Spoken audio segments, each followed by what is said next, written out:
በነገራችን ላይ እዚህ ጋር ሁሌ እንግዲህ ይህንን ቪዲዮ የሚመለከት ሰው እኔ እንደ አንድ መምህር ወይም ደግሞ እንደ አንድ ትሬኒንግ እንደሚሰጥ ሰው ሁሌ ማስበው በቢዝነስ ፋካልቲ ውስጥ ሁሌ ስለ ተቋም ነው፣ ስለ ኦርጋናይዜሽን ነው የምናወራው። ሶ ኦርጋናይዜሽን ጎሉ ምንድነው ቢባል አንድ ተቋም ጎሉ ምንድነው?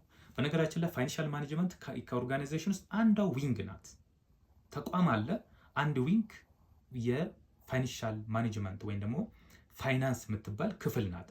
ፋይናንሻል ማኔጅመንት እዛ ክፍል ላይ ነው፣ ለዛ ክፍል ለሚሰራ ሰው ነው ሜንሊ የኖሌጅ ዴሊቨሪ የሚሰራው ማለት ነው። ኦፍኮርስ ሌላው አይሰራም ወይም ደግሞ እንደ ሲኦ አይነት ሌሎች የኦፕሬሽን ምናምን የሚሰሩት አይወቁ ማለት አይደለም፣ ግን ስፔሲፊካሊ ማወቅ ያለበት እዛ ፋይናንስ ላይ የሚሰራ አካል መሆኑ መታወቅ አለበት። ኦራይት፣ እዚህ ጋር ኦርጋናይዜሽን ስናወራ ምንድነው ኦርጋናይዜሽን ምንድነው አላማውስ ብላችሁ ብትጠይቁኝ የመጀመሪያው ሰርቫይቫል ነው። ድርጅት በቢዝነስ ኮንቴክስት ወይም ደግሞ በአካውንቲንግ ውስጥ ቢዝነስ ጎይንግ ኮንሰርን የሚባል ነገር አለ። እንደምታውቁት ድርጅት ሲቋቋም ሁሌ ይቀጥላል፣ የሆነ ቦታ ሰርቶ ፌድ አፕ ወይም ደግሞ ይቆማል የሚል አይነት አሰምሽን አይደለም። ያ አሰምሽን አይታችሁ ከሆነ ምንድነው የሚለው ቢዝነስ ሁሌ ኦፕሬት ያደርጋል ነው። ማኔጅመንቱ ሰዎቹ ሌሎችን ሊለዋወጡ ይችላሉ። ተቋም ሰው ሰርቫይቫል ነው ማለት ነው። ሁለተኛ የዚሁ የኦርጋናይዜሽን ጎል ከፋይናንሻል ማኔጅመንት ጋር ስፔሻሊ ታይዞ ለምንድን ነው ፋይናንሻል ማኔጅመንት ያስፈልገው ብላችሁ እንደሆነ የፋይናንሻል ዲስትረስ እንዲሁ ባንክረፕሲ ማኔጅ ማድረግ ነው። ቢት ኦፍ ኮምፒቲሽን የተወሰነ ኮምፒቲሽኑን ያው የተወሰነ ለማሸነፍ እና ከላይ ለመሆን መሞከር ነው። ሴልስ እና ማርኬት ሼሩን ማክሲማይዝ ማድረግ ነው። ኮስትን ሚኒማይዝ ማድረግ ነው። ማክሲማይዝ ፕሮፊት እንዲሁ ሜንቴን ስቴዲ which is constant earning growth ማምጣት ነው። ሌላ ሼር ሆልደር ዌልዝ ማክሲማይዜሽን ነው። አንድ ተቋም በአጠቃላይ ኦፕሬት ሲያደርግ የመጨረሻ ጎሉ ዌልዝ ማክሲማይዜሽን ነው። ሶ ይህንን መመልከት ያስፈልጋል።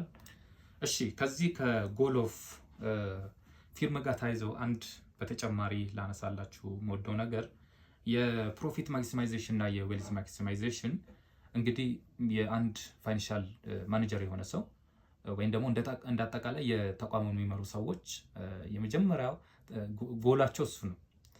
ምንድነው ነው አሁን የዌልዝ ማክሲማይዜሽን እና እንዲሁ የፕሮፊት ማክሲማይዜሽን ብላችሁ ብትጠይቁ ፕሮፊት ማክሲማይዜሽን ሜንሊ የሚገናኘው የአጭር ጊዜ ጎል ነው። የረጅም ጊዜ ጎል ግን ድርጅት በቆየ ቁጥር ወደ ዌልዝ ማክሲማይዜሽን ይሄዳል። ፕራይስ ፐር ሼር ማክሲማይዝ ማድረግ፣ በቀላሉ አክሲዮኑ ገበያ ላይ እንዳይገኝ ማድረግ፣ ከተገኘ ደግሞ ሃይ ፕራይስ እሱን አሁን እንግዲህ ፕራይስ ፐር ሼሯ ነው አሁን ዌልዝ ማክሲማይዜሽን ዝና ምንለው ነገር እሱ ነው ማለት ነው። የዚህ የኤክስ ካምፓኒ አክሲዮን አይገኝም የሚል ሀቢት ወይም ደግሞ የሚለውን እንትን ማምጣት ነው። ሰው ሁለቱ ትንሽዬ ኦቨርላፕ እንዳያደርግ በተለያየ መልክ ማየት መመልከት ያስፈልጋል። እንግዲህ የአንድ ፋይናንሻል ማኔጀር ከዚሁ ከፋይናንሻል ማኔጅመንት ኮርስ ጋር ታይዞ ያለው የፋይናንሻል ማኔጀር ነው which is responsible for the ኤክስኪዩት የማድረግ የመወሰን ኮንትሮል የማድረግ ሞኒተር የማድረግ ምናምን ግዴታ አለበት ብለን ካልን ምንስ ያካትታል ነው? እንዴት ነው የሚሰራው? ፋይናንሻል ማኔጀር ሁሌ ይኖራል። ፊት ለፊት ላይ ግን ዲሲሽን ይኖራል። ዲሲሽን ደግሞ ኦልተርኔቲቮች ይኖሩታል። እነዚህ ኦልተርኔቲቭ ሲኖሩ ደግሞ በምንድን ነው በምን ክራይቴሪያ ቼክ ያደርጋል? በሪስክ እና ሪተርን ቼክ ያደርጋል። ለምሳሌ ኤክስ የሚባል ዋይ የሚባል ኤ እና ቢ የሚባል እንደዚህ ኦልተርናቲቮች ቢኖሩ ሪስክ እና ሪተርኑን ቼክ በማድረግ ወይን አክሴፕት ያደርጋል ዲሲሽኑን ወይም ደግሞ ሪጀክት ያደርጋል ማለት ነው። ኦፍ ኮርስ የዚሁ የፋይናንሻል ማኔጅመንት ስኮፖች ምንድን ናቸው? ፋይናንሻል ማኔጅመንት እስኬት ነው ምናልባትም የምንሄደው በፋይናንሻል ማኔጅመንት ኮርስ ውስጥ ብላችሁ ምናልባት የምትጠይቁ ከሆነ የመጀመሪያው ቤዚክ የሆኑ ዲሲሽኖች አሉ። ከነዚህ ውስጥ ኢንቨስትመንት ዲሲሽን በኮርስ በፋይናንሻል ማኔጅመንት ውስጥ እናገኛለን። የፋይናንሲንግ ዲሲሽን በዚሁ በፋይናንሻል ማኔጅመንት ውስጥ እናነሳለን። የዲቪደንድ ዲሲሽን እንዲሁ በዚሁ ኮርስ ውስጥ እናነሳለን ማለት ነው። በዚሁ ስር ሌላ የካፒታል በጀትም በዚሁ ስር እናነሳለን። ካፒታል በጀት ያው ሁለቱን ቅድም ስላነሳሁት የኢንቨስትመንት ዲሲሽን እና የፋይናንሲንግ ምንድናቸው የሚለውን ቅድም ስላነሳሁኝ የካፒታል በጀት ማለት ምን ማለት ነው የሚለውን እስቲ ትንሽ እንየው። ሲምፕሊ ካፒታል በጀቲንግ ቀጥታ እዛ ጋር የተቀመጠው ላንብብላችሁና የተወሰነ ሀሳቦች ሰጥበታለሁ። ኢትስ ኤ ፕሮሰስ ኦፍ ፕላኒንግ ኤንድ ማኔጂንግ ሎንግ ተርም ኢንቨስትመንት ኦር ኢንቨስትመንት ኢን ነን ከረንት ኦር ነን ከረንት አሴት ላይ ኢንቨስት የሚደረግ ነው ማለት ነው።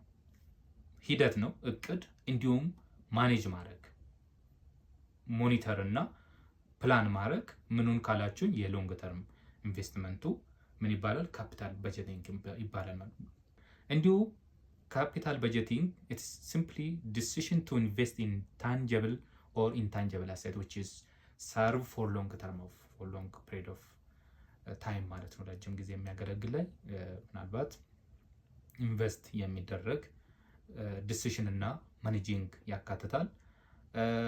እንግዲህ በዚህ ዲሲዥን ውስጥ የሚነሱ ነገሮች አሉ። ለምሳሌ የመጀመሪያው ሳይዝ ነው። ለምሳሌ ቬሂክልስ መገዛት አለበት ብሎ ተቋሙ ካለ ምን ያህል ቬሂክልስ ሳይዙ ይነሳል። ታይሚንጉ ለምሳሌ ለስንት ዓመት ማገልገል አለበት። ሪስክ የፉቸር ካሽ ፍሎ ሪስኩስ ምንድን ነው የሚለው ማየት አለበት ነው። ለምሳሌ መሽነሪ አምራች ከሆነ መሽነሪ የሚገዛ ከሆነ ለስንት ዓመት ማገልገል እንዳለበት ኮንሲደር መደረግ አለበትን ዲሲዥን። እንዲሁ ደግሞ ሳይዙ አይሚን ብዛቱ ስንት መሆን አለበት፣ 2 3 ስንት መሽነሮች መገዛት አለባቸው። ሪተርናቸውስ እንግዲህ አንድ ተቋም መጀመሪያ ሲቋቋም በተቻለ አቅም ሪተርን ለማግኘት ነው። ኦራይት ሪተርንን ጀነሬት ለማድረግ ነው፣ ሬቬኑን ጀነሬት ለማድረግ ነው። ይሄ ምናልባት የተቋም ጎል ከሆነ እነዚህ ነገሮች በዛ ውስጥ መካተት አለባቸው። ኢንቨስትመንት ሲምፕሊ አሁንም የካፒታል በጀቲንግ ኢንቨስትመንት ዲሲዥን ስፔንድ ኢንቨስትመንት ዲሲዥን ኦር ስፔንድ መኒ ኦን ዲ ሎንግ ተርም አሴት የሚል ነው። እሺ ክራይቴሪያው ምን ይሆናል? በምን ክራይቴሪያ ነው የካፒታል በጀቲንግ ዲሲዥን የሚደረገው ካላችሁን የመጀመሪያ ሪተርን ኦን ኢንቨስትመንት እና ኮስት ኦፍ ፋይናንሲንግ የኢንቨስትመንቱ ሁለቱም ትራንጉሌት መደረግ አለበት ማለት ነው። ለምሳሌ 1 ሚሊዮን የመጣው አክሲዮን በመሸጥ ከሆነ እዚህ ጋር አክሲዮን የገዛ ሰው ከኛ የሚጠብቀው ዲቪደንድ ወይም ኢንተረስት ምናምን አለ። እዚህ ጋር ደግሞ ያንን ብር ማሽነሪ ላይ ስናውል የማሽኑ ላይ የምናገኘው ሪተርን ይህንን ከቨር አድርጎ ተጨማሪ ትርፍ ማምጣት አለበት ማለት ነው። እነዚህን ሁለቱን ነገሮች ትራንጉሌት በማድረግ ነው ማለት ነው ዲሲሽኑ የሚወሰነው። ኢፍ ኖት ግን ሪጀክት መደረግ አለበት ያ ዲሲሽን። በዚህ ኮርስ ውስጥ እነዚህን ሀውቱ የሚለውን ዲስከስ የምናደርግ ይሆናል። ሌላ ጥያቄዎች መነሳት አለባቸው። ለምሳሌ የካፒታል በጀት ሲነሳ ጥያቄዎች መመለስ መቻል አለብን። ለምሳሌ ኢንቨስትመንት ኦፖርቹኒቲ አለ የለም? ኦራይት ሃው ማች ዱ ዴይ ኮስት፣ ስንት ብር ምናልባት እኛ ኮስት ያደርጉናል የሚለው ጥያቄ መመለስ መቻል አለበት። ሌቭል ኦፍ ሪስክ እንደ ሪተርኑ ምናልባት መለየት እና በግልጽ መታየት አለበት። ዊች ዋን የሚለውን ደግሞ መወሰን መቻል አለበት ማለት ነው። እነዚህ ነገሮች እናነሳለን። ሌላ የካፒታል ስትራክቸር በዚህ ፋይናንሻል ማኔጅመንት ውስጥ እናነሳለን። ካፒታል ስትራክቸር ማለት አንድ ድርጅት ካላቸው የሎንግ ተርም አሴቶች ከኋላ የመጣበት ነገር ማለት ነው። ለምሳሌ መሽነሪ ይኖራል፣ ላንድ ይኖራል፣ ቬሂክልስ ይኖረናል፣ ሌሎች ለረጅም ጊዜ የሚያገለግሉ ዊዛውት ወርኪንግ ካፒታል ማለት ነው። ስለዚህ ካፒታል ስትራክቸሩ የመጀመሪያው የሚሆነው ምንድነው? ኮመን ስቶክ ሲደመር ዴብት ሲደመር ፕሪፈርድ ስቶክ ሲደመር ምናምን እያለ ይቀጥላል ማለት ነው። ስትራክቸሩ የመጀመሪያው የሚሆነው ምንድነው? ዴብት እና ኢኩዊቲ ነው። እንደምታውቁት ዴብት እና ኢኩዊቲ ነው። ኢኩዊቲ ደግሞ ሁለት ናቸው። ያው ፋይናንሻል ማኔጅመንት ላይ ለይተን ማየት አለብን። ኮመን ስቶክ አለ፣ ፕሪፈርድ ስቶክ አለ። ኮመን ስቶክ የድርጅቱ ትክክለኛ ባለቤት ናቸው። ፕሪፈርድ ስቶክ ባለቤት ናቸው፣ ግን አንዳንዴ አክታስ እንደ ክሬዲተርስ የሚሆኑበት እድል አለ። ለምሳሌ ድርጅቱ ዘንድሮ ቢከስር ኮመን ስቶኮች ዲቪደንድ አይቀበሉ። ፕሪፈርድ ግን ዘንድሮ እንኳን ድርጅቱ መክፈል ካልቻለ ቀጣይ ዓመት ላይ የቀጣይ ዓመቱንም የዘንድሮ ያለፈውንም አንድ ላይ እንዲከፍል ይደረጋል። ፕሪፈርድ ስቶክ የያዙ ሰዎች በዚህ ደረጃ ነው እንትን የሚሉት። ሌላ ያው እንደምታውቁት ዴብት ነው። ዴብት ከሊያቢሊቲ ጋር ይገናኛል። ብዙውን ጊዜ ከባንክ በክሬዲት ያመጣናቸው እንዲሁ ደግሞ ቦንድ እና ሌሎች የባንክ ዲቤንቸር እና ሌሎች ነገሮች ተሸጠው የመጡ ናቸው ማለት ነው። ሰው እነዚህ በስትራክቸራሊ እነዚህ ነገሮች እናያለን ማለት ነው። የዚህ የካፒታል ስትራክቸር ላይ ብዙውን ጊዜ ስንወስን ይዘር በኮመን ስቶክ ወይም ደግሞ በደብት ይምጣ በምንድን ነው ካፒታል መገኘት ያለበት ብለን ስንወስን አሁንም ዲሲሽን ክራይቴሪያ አለን። ኮስት ኦፍ ፋይናንሱ እና ሊስት ኤክስፔንሲቭ ሶርስ ኦፍ ሁለቱ መታየት አለበት ማለት ነው። ኮስት ኦፍ ፋይናንሱ እና ሪተርኑ ሁለቱ መታየት አለባቸው። አሁንም ለምሳሌ ለው ኮስት ያለው ነው ሁሌ። ለምሳሌ አክሲዮን ሸጠን እንዲህ ብለን እናስብ። ሼር ሸጠን ምንከፍለው ዲቪደንድ እና ቦንድ ሸጠን ምንከፍለው ኢንተረስት ሊስቱን ነው የምንወስደው ማለት ነው። ኢንተረስቱ ሚኒመም ከሆነ አክሲዮን መሸጥ ሃይ ዲቪደንድ ያለው ማድረግ የለብንም። ትንሽ ሎ ኮስት ያለውን ደግሞ ወይም ደግሞ የፋይናንሲንግ ኮስት ያለው ላይ ነው ዲሲሽን መደረግ ያለበት። ከካፒታል ስትራክቸር ጋር አሁንም መመለስ ያለባቸው ጥያቄዎች ለምሳሌ ሎንግ ተርም ሶርስ ኦፍ ፋይናንስ አቬለብል ነው አይደለም የሚለውን ማንሳት ይኖርብናል። የሚክስቸሩ መነሳት አለበት። ኢኩዊቲ ነው ቦንድ ነው መሆን የትኛው ነው ቤስት የሚለው ማንሳት አለብን። እንዲሁ ደግሞ ሊስት ኤክስፔንሲቭ የሆነው የትኛው ነው እሱንም ማንሳት አለብን። እንዴትና ሃውና መቼ የሚለውን ማንሳት አለብን ማለት ነው። እንዴት እንዲሁም መቼ ነው ፋይናንስ ማድረግ ያለብን የሚለው ማንሳት አለብን። ሌላ ከፋይናንሻል ማኔጅመንት ላይ የምናነሳው ወርኪንግ ካፒታል ነው። ከአንድ ዓመት በታች ድርጅቶች ላይ የሚያገለግል ለምሳሌ ጥሬ ዕቃ ወይም ደግሞ የሰራተኛ ሰለሪ ወይም ደግሞ አድሚኒስትሬቲቭ ኤክስፔንሶች፣ ሌሎች በኢንከም ስቴትመንት ላይ የምናገኛቸው ወጪዎች እንዴት ማኔጅ መደረግ አለባቸው የሚለውን በዚህ ስር እናነሳለን ማለት ነው። ወርኪንግ ካፒታል ሞስት ኦፍ ከአንድ ዓመት በታች ኮንቨርት ወደ ካሽ የሚደረጉ ካፒታል ነው። እንደዛኛው ለረጅም ጊዜ የሚያገለግል አይደለም። So working capital simply refers a firm short-term assets such as inventory and it is short-term liability such as money owned by suppliers ማለት ነው። ለምሳሌ አካውንት ፔያብል ካለ አንዱ አካውንት ፔያብል የወርኪንግ ካፒታል ውስጥ ይካተታል ማለት ነው። እንደ ኢንቨንተሪ እና ሌሎች ለምሳሌ ሰፕላይ ኢንቨንተሪ፣ ሌሎች ከአንድ ዓመት በታች የሚያገለግሉ ካሉ ወርኪንግ ካፒታል እንላለን። it should be managed መደረግ አለበት። በዚህ ኮርስ ስር እናነሳለን። it is አንድ ተቋም ግን day to day activity በሚያደርግበት ጊዜ that ensure that the firm has sufficient resource to continue its operation and avoid costly interruption የሚለውን መመልከት አለብን። እንግዲህ የወርኪንግ ካፒታል ቅድም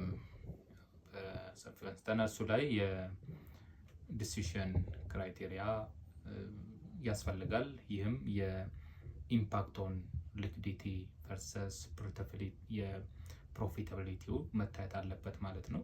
ወርኪንግ ካፒታል ሜንሊ ሊኩዊድ ነው ሊኩዊድ አይደለም። ያን ካፒታል ሆልድ ያልነው ካፒታል ሊኩዊድ መሆን አለበት። እንዲሁ ደግሞ አስማች አስ ፖሲብል ፕሮፊታብል መሆን መቻል አለበት ተቋሙ። ወርኪንግ ካፒታል በዚህ ደረጃ ነው ዲሲሽን የሚደረገው ማለት ነው። ሌላ ጥያቄዎች ለምሳሌ ከወርኪንግ ካፒታል ማኔጅመንት ጋር እንግዲህ በዚህ ኮርስ ውስጥ ስናነሳ ከወርኪንግ ካፒታል ጋር ታይዞ ጥያቄዎች መነሳት ያለባቸው ለምሳሌ how working capital and liquidity ወይም ደግሞ ሪስክ እንዲሁ ወርኪንግ ካፒታል እና ፕሮፊታቢሊቲ ሪሌትድ አላቸው የላቸውም የሚለውን ማኔጀሩ መመለስ መቻል አለበት። how much cash and inventory should we keep on hand ይሄም ማኔጀሩ ማሰብ አለበት ማለት ነው። ይሄ ከፋይናንሻል ማኔጀር ወይም ደግሞ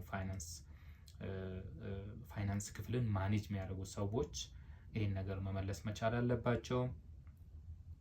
should we sell on credit or not ይሄ መታየት አለበት።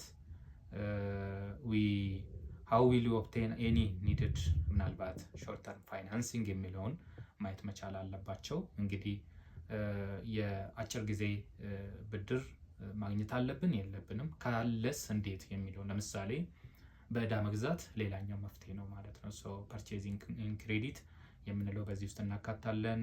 ከባንክ ቦሮ ማድረግ እና የመሳሰሉ ነገሮች በዲሲሽን ውስጥ ማካተት አለበት። ሻል ዊ ኢንቨስት ኢን ሾርት ተርም ኢኩዊቲ ኦር ዴብት ሴኩሪቲ የሚለውን እንዲሁ ማሰብ አለብን። አንዳንዴ ኢንቨስትመንት ሲመጣ የረጅም ጊዜ ኢንቨስትመንት ብቻም ሳይሆን የአጭር ጊዜ ኢንቨስትመንት የሚኖርበት እድል አለ። ለምሳሌ የግምጃ ቤት ሰነድ የአጭር ጊዜ ኢንቨስትመንት ተብሎ ከሚነሱት አንዱ ነው። ስለዚህ አንድ ተቋም ትርፍ ገንዘብ እጁ ላይ ካለ፣ አይድል የሆነ ካሽ ካለ እናም ደግሞ ያንን ካሽ ለአጭር ጊዜ ብሎ ካሰበ ኢንቨስት እናድርግ አናድርግ የሚለውን መወሰን መቻል አለባቸው ማለት ነው። ስለዚህ እነዚህ የአጭር ጊዜ ኢንቨስትመንት እንትኖች ይኖሩናል። እነሱ ላይ ለምሳሌ እንደ ዴብት አንዱ ነው። ኢኩዊቲ የአጭር ጊዜ ኢኩዊቲ ላይ ማድረግ፣ ትሬዠሪ ቢል እና ሌሎች እና ለምሳሌ ኖት እነዚህ እንደ ኖት ፔያብል ወይም ደግሞ ኖት ሪሲቨብል የሚሸጥበት ጊዜ ላይ እነሱ ላይ ኢንቨስት ማድረግ። ኖት ፔያብል ከአንድ ዓመት በታች ወደ ካሽ የሚቀየር ነው ኦፍኮርስ። እነዚህ ነገሮች ላይ ኢንቨስት ማድረግ እናድርግ ኦር አናድርግ የሚለውን ስቲል እንትን ማድረግ አለባቸው። አንድ የወርኪንግ ካፒታል ላይ እነዚህ ጥያቄዎችን መመለስ መቻል አለበት ማኔጀሩ።